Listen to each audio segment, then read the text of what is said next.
아이들이 시기별로 티를 낸다고 해야 할까요? 그걸 잘 캐치하셔야 해요. 3가지 신호를 시기별로 꼭 기억해 주세요. 이지아이. 안녕하세요. 이지아이 이지쌤입니다. 아이가 말이 늦으면 부모님께서는 걱정이 되죠. 왜냐하면 단순히 잠깐 느리다가 따라잡을 수 있는 상황이면 다행인 건데 계속 말이 늦어서 따라잡지 못하는 상황이 되어버리진 않을까 하는 불안감 때문이실 겁니다. 실제로 아이들이 말이 느리면 어떤 아이는 잠깐 느렸다가 언제 그랬냐는 듯이 바로 따라잡는 아이가 있고요. 계속 시간이 흘러도 따라잡지 못하고 점점 더 뒤처지는 경우가 있어요. 그런데 아이가 어릴 때는 우리 아이가 지금 전자의 상황인지 후자인지 부모님들께서 잘 알지 못하죠. 만약에 후자인 경우면 큰일이잖아요. 그래서 오늘은 저 이지쌤이 부모님들께서 놓치지 말고 꼭 캐치해야 되는 신호를 시기별로 알려드릴게요. 아이가 발달에 어려움이 있다면 아이 나름대로 신호를 보내거든요. 이걸 빨리 캐치하고 아이에게 접근해 주셔야 언어 발달에 도움을 줄 수 있습니다. 그럼 바로 말씀드릴게요. 지금 우리 아이가 12개월 미만일 때 확인해야 하는 3가지 신호입니다. 첫 번째 호명, 두 번째 눈맞춤, 세 번째 옹알이에요. 호명은 아이의 이름을 부르면 아이가 반응을 하는 거예요. 아마 우리 아이가 태어나고 나서 하루에도 수십 번씩 아이의 이름을 불러주셨을 겁니다. 아이가 지금 단계에서 말은 잘 하지 못하지만 이지야! 했을 때 이게 자신을 부른다는 걸 인지하기 시작해요. 특히 아이가 9개월이 지나면 자신의 이름에 대한 반응이 보다 커집니다. 그래서 우리 아이에게 이지야 하고 불렀을 때 아이가 엄마를 쳐다보는지, 자기 이름이 나오면 슬쩍 웃는지 등을 확인하세요. 아이고 얘가 자기 이름 부르는 거 아는구나 하는 느낌이 드시는지를 보시는 거죠. 두 번째, 눈맞춤이요. 이 시기 때는 아이가 아직 잘 걷지도 못하고 스스로 할 수 있는 게 많이 없어요. 그래서 부모님의 도움이 전폭적으로 필요합니다. 그러다 보니 엄마를 자주 쳐다보고 또 눈을 잘 맞춰요. 눈을 맞추면서 웃기도 하고 놀아달라, 말소리를 내달라 하는 듯한 여러 가지 표정을 짓기도 해요. 아이가 눈을 맞추면서 이렇게 다양한 표정들이 나오는지를 확인합니다.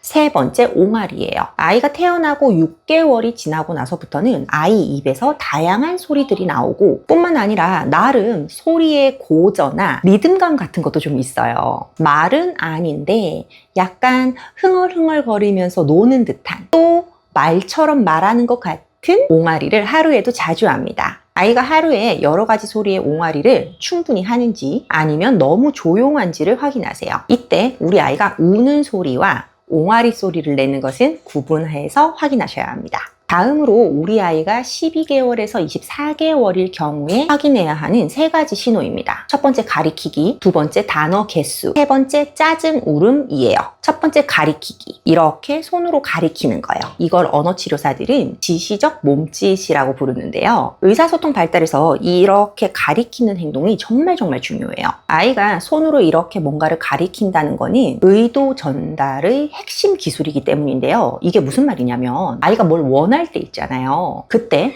손으로 이렇게 원하는 걸 가리키는 경우가 있고 혹은 엄마를 직접 잡아서 끌고 가는 경우가 있어요. 이게 겉으로 봤을 때는 둘 다 뭘 달라 해달라는 뜻이지만 사실 엄청 달라요. 아이가 손으로 이렇게 가리킨다는 거는 내가 이렇게 가리킨 걸 엄마도 볼 거다 라는 게 전제되어 있거든요. 여러분, 이거는 반대로 엄마가 뭔가를 가리켜도 아이가 관심을 가지고 그거를 볼 수 있다는 걸 뜻해요. 근데 그냥 잡아 끄는 거는요, 엄마가 내가 원하는 걸 지금 쳐다보든 말든 내가 원하는 것만 지금 이루어지면 된다 라는 게 전제가 되어 있는 겁니다. 그럼 반대로 엄마가 뭘 같이 하자고 하거나 이렇게 가리킬 때 아이가 잘 보지 않겠죠. 그래서 이렇게 가리키기가 나오냐 안 나오냐가 상호작용 발달에 굉장히 중요한 신호가 되는 거예요.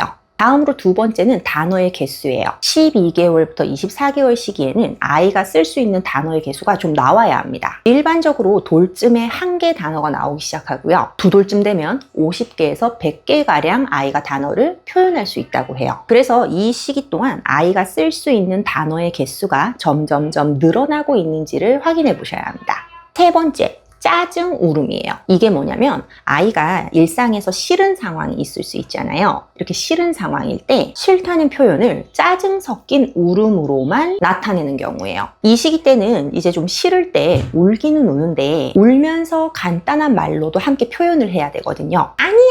이런 식으로 말이죠. 그런데 싫을 때 무조건 짜증이 섞인 울음으로만 표현을 한다면 이것도 하나의 신호가 될 수 있습니다. 이제 24개월에서 36개월까지 시기의 신호들 3가지를 말씀드릴게요. 첫 번째, 혼자 놀기. 두 번째, 다시 들어가기. 그리고 세 번째는 2단어 조합이에요. 첫 번째, 혼자 놀기. 제가 이지센터에 상담 오시는 부모님들에게 자주 드리는 말씀이 있는데요. 24개월에서 36개월. 이 시기는 부모가 되게 피곤해지는 시기입니다. 아이가 자꾸 놀자고 하기 때문에 제발 혼자 좀 놀았으면 좋겠는데 계속 와서 같이 놀자고 하고 뭐 말하고 뭐 해달라고 하고 자꾸 부모를 찾아요. 이게 불안하거나 무서워서 찾는 느낌이 아니고요. 이것저것 같이 놀고 싶고 같이 경험하고 싶고 자기 생각이나 이런 거를 막 말하고 싶고 그래서 부모를 귀찮게 하는 시기입니다. 그런데 우리 아이가 너무 혼자 잘 논다? 이거는 아이가 보내는 신호일 수 있어요. 물론 아이가 혼자 장난감을 가지고 놀거나 뭐에 집중하는 시간도 조금 있을 수는 있어요. 그런데 그런 걸 하는 시간도 있지만 하루 중에 아이가 나랑 같이 놀고 싶어 한다는 느낌도 분명히 있어야 합니다. 두 번째, 다시 들어가기예요. 이걸 퇴행이라고도 부르는데요. 아이가 분명히 예전에는 엄마 소리를 했었는데 갑자기 할 수 있던 말을 안 하는 경우, 원래 몇 개 단어로 표현을 했었는데 갑자기 하던 거를 안 하는 경우, 이거는 발달에 있어서 굉장히 중요한 신호이기 때문에 이런 경우에는 꼭 전문가를 만나봐야 할 수 있습니다. 세 번째는 2단어 조합이에요. 아이가 자기가 표현할 수 있는 간단한 단어들을 붙여서 아주 조금 더 길게 말을 하느냐 안 하느냐. 일반적으로 2돌이 넘으면 아이들이 단어를 2개 붙여서 말하기를 시작하거든요. 그런데 36개월이 다 되어 가는데도 단어 2개를 붙여서 말하는 것이 들리지 않는다면 이 또한 신호로 받아들여질 수 있어요. 이지 아이. 네, 오늘은 저 이지쌤과 함께 아이가 보내는 언어 발달 위험 신호 시기별로 3가지씩 알아보았어요. 제가 언어치료사로 아이들을 만나온 지가 16년? 17년 정도 된 것 같아요. 예전에는 언어발달센터에 5살, 6살 정도 되는 아이의 부모님들이 제일 많이 오셨거든요. 그런데 요즘은 이렇게 유튜브도 있고 해서 그런지 상담을 오시는 부모님들 그 아이의 나이가 굉장히 어려졌어요. 아이가 24개월이 되기도 전에 막 10개월 이럴 때 오시는 분도 되게 많아지셨거든요. 그만큼 내 아이의 발달에 대해 민감하게 체크하시는 분들이 많이 늘어났다는 것이겠죠. 이지 아이를 찾아주시는 분들도 댓글을 제가 보면 내 아이의 발달에 대해 관심이 많은 분이 엄청 많으세요.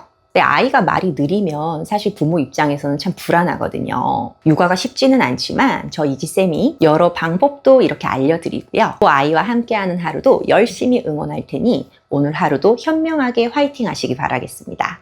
오늘 내용이 도움되셨다면 구독과 좋아요 꼭꼭 부탁드릴게요. 그럼 저 이지쌤은 언어 발달에 도움되는 내용으로 다음번 영상에서 또 만나 뵙도록 할게요. 감사합니다. 안녕.